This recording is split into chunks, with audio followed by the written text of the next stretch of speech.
Any questions? Yeah. He's like, so what do you want to do with the rest of our time together?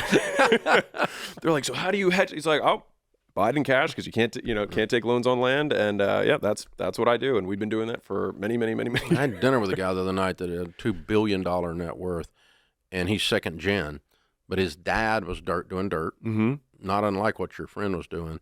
And then he couldn't get the bank to do the deal. He was borrowing money to do the dirt. And so he bought the bank. It was a little hometown bank, and they screwed with him, and so he bought it. And he's like, okay, now they'll behave. And then he started making money on the bank and got in and got to figure out how banking. And now they own like 15 or 20,000 acres, 3 wineries around the world, and a whole bunch of banks, bunch of community banks, and they're multi-billionaires. And so, yeah, but it started from that, and they don't really do anything else. The wineries are more of a fun project. I think they know what they're doing with those. Probably the way he was talking, he knew wine, and but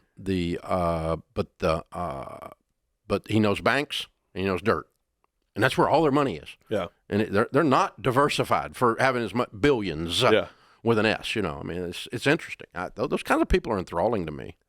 And it's interesting because most of the billionaires that I have looked at, they usually make their money in 1 or 2 vehicles that they know exceedingly well, where they feel like they have an unfair advantage. And like they get there not because there's a marketplace advantage, but because they have an information advantage.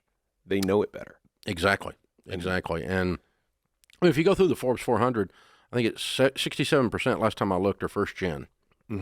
They're all billionaires now. You don't qualify if you don't have a B.